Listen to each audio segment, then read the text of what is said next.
энэ хөвчлөгээ бүгдээ вирусын тухай ярилцгаар болсон. Тэгэхээр вирус нь бол бие дааж өсөж үүсгэж чадваргүй зөвхөн эзэн эсэд нэвтэрж байж л өөрийгөө өөрчилж оршуулах чадвартай маш энгийн бүтцтэй бичил биетэн байгаа. Тэгэхээр вирус нь ер нь ямар хэмжээтэй вэ гэх юм бол вирусын хэмжээ бол ерөнхийдөө нанометрээр яригддаг.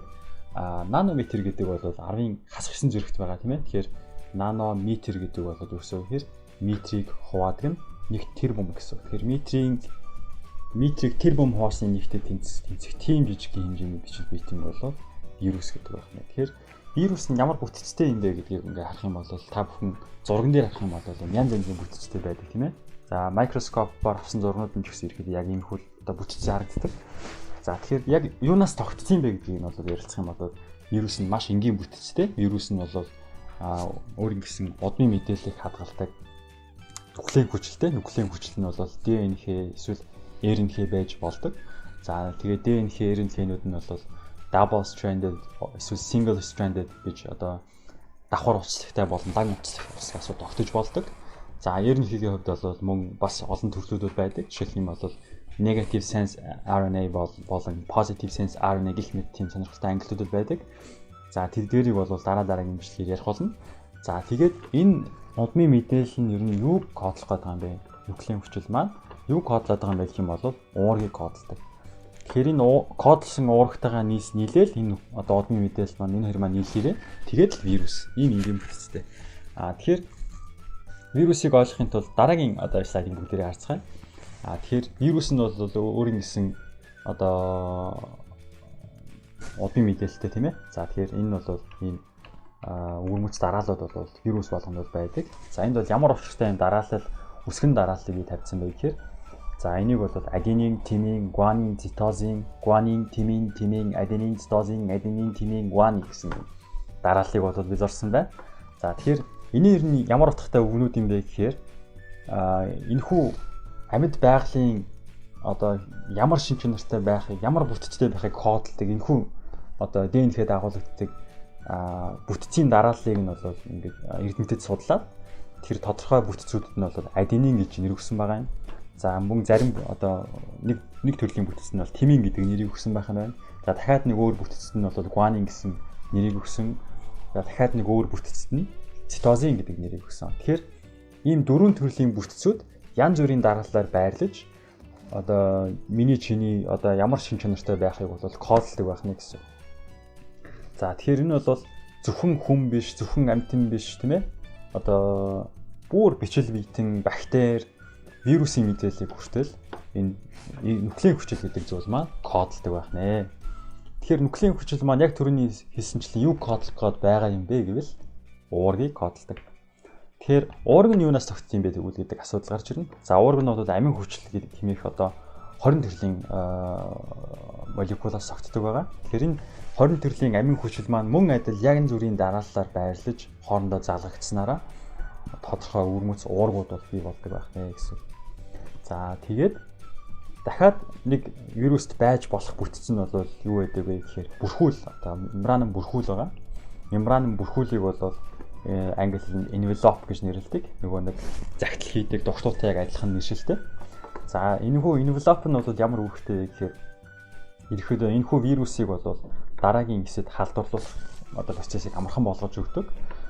Тийм бүтц байгаа. Ер нь хаанаас энэ envelope-ыг олоод авсан бэ гэвэл ерөөхдөө вирус маань хүний жишээлх юм бол хүний эзэн эсэд өсөж үржээд гарч явах замдаа эсийн мембранаас нь хамаад авдаг ч юм уу тийм ээ. Эсвэл эндоплазмын торлог Golgi аппаратаас нь хамдаг ч юм уу тийм ээ.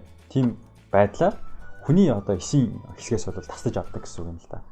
Тэгэхээр коронавирусын тухай хэдүүлээ аваад үзэх юм бол коронавирус нь РНХ агуулсан, рибонуклеин хүчил агуулсан. За тэгээд ийм уурган мэдээж гэртэй. За тэгэхээр гадуураа ийм бүрхүүлтэй мөн тосон бүрхүүлтэй ийм вирус байдаг байна. За тэг яг химийн нэршлэр хэлэх юм бол энийг фосфолипидийн хос давхар гэж нэрлэдэг. Энэхүү мембранын бүрхүүлийг бол гадуураа ингэж бүрхүүлсэн нөмөрсөн байдаг байх нэ гэсэн.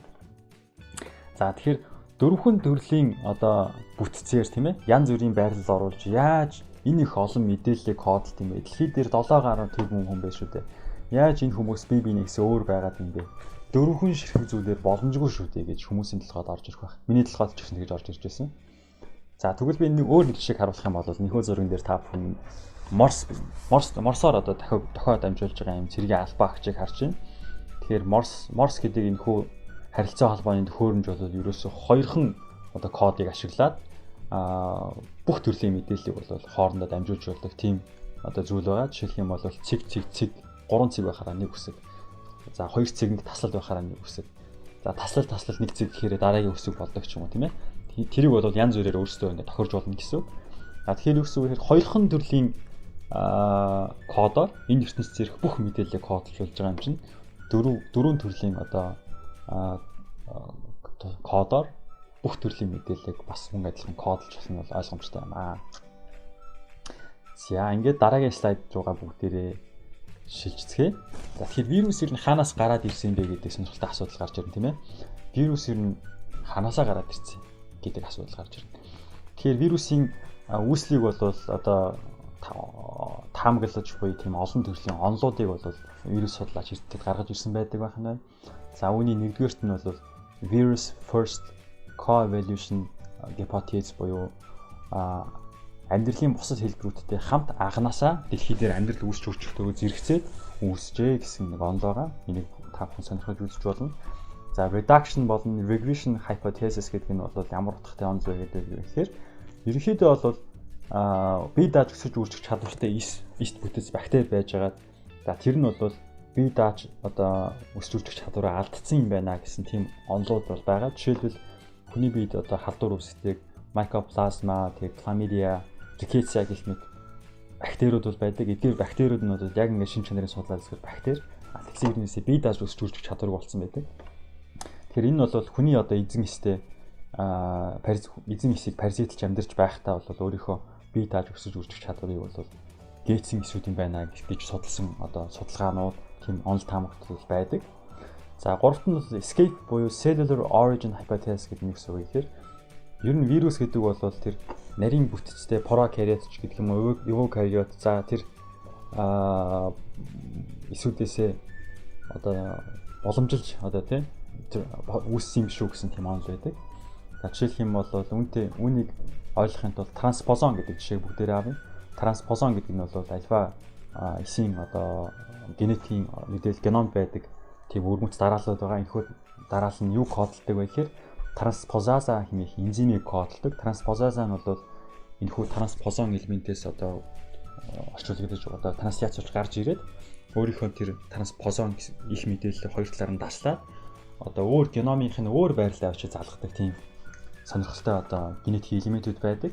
Үнийг транспозон гэж нэрлэдэг. Тэгэхээр яг транспозон шиг ингэж альва организм геномоос нь тасарч үүссэн юм шүү гэсэн тийм сонирхолтой онолос байдаг ба. За тэгэхээр вирусээр нь яг яаж хэрхэн халддаг тухай би слайд бэлдсэн байгаа. Цэнхрээр бол эсийг харуулж байна. Энэ цитоплазмын шингэн бол энэ дотор байгаа. За ногооноор бөөмийг харуулж байна. За эс маань бол гадна талаасаа эс завсрын шингэнээр бол ингээ бүрхэгдсэн байдаг. За энэ чирнэлийн ягаан улаан хүрээтэй зүйлийг бол бүгдээрээ вирус гэж төсөөлье. За вирус эст халдварлаа. Эст оширлоо.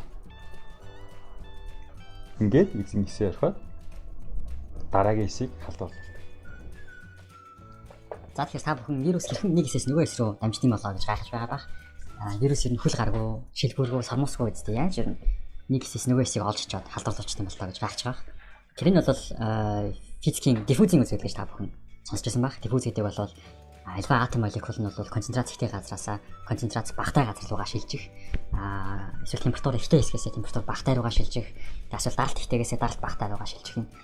Процессыг бол диффузийн үзэгдэл гэж хэлдэг. Тэр диффузийн үзэгдэл нь бол атом молекулын замбрааг хурдтай хөдөлгөөнөөс олж одоо үүсдэг юм үзэгдэл байгаа. Тэгэхээр ямарваа нэг тийм өвөрмөц сонирхолтой тийм одоо ертөнцөөр агуулад байгаа учраас тийм оюун ухаантай тарихтай юм шиг тэгж эд эсэг одоо олж очиод байгаа даа биш. Энэ бол байгалийн диффузийн одоо үзэгдлээр явагддаг асуудал юм аа гэсэн.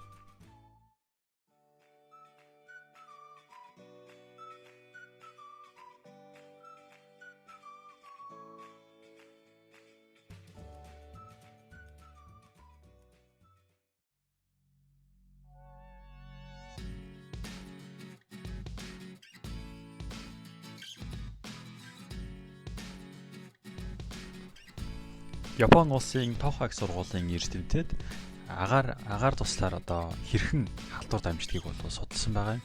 За тэгэхээр бид нарыг ярих болон ханиаж найтах үед бидний амьсгалын замаас гардаг эдгээр шүүрлүүд нь бол янз бүрийн хэмжээтэйгээр цацагддаг байгаа. Тэгэхээр 5 микрометр хэмжээнээс дээш хэмжээтэй нь бол хүндийн жин одоо хангалттай хүнд байдаг учраас доошогоо бол газарт унцдаг. За 5 микрометрээс бол бага хэмжээтэйнүүд нь бол агаарт бол маш удаан тогтох боломжтой байдаг. За тэгэхээр энэхүү агаарт удаан тогтож байгаа тэр микро туслуудаар халдвар дамжихыг бол airborne infection гэж хэлээд байгаа.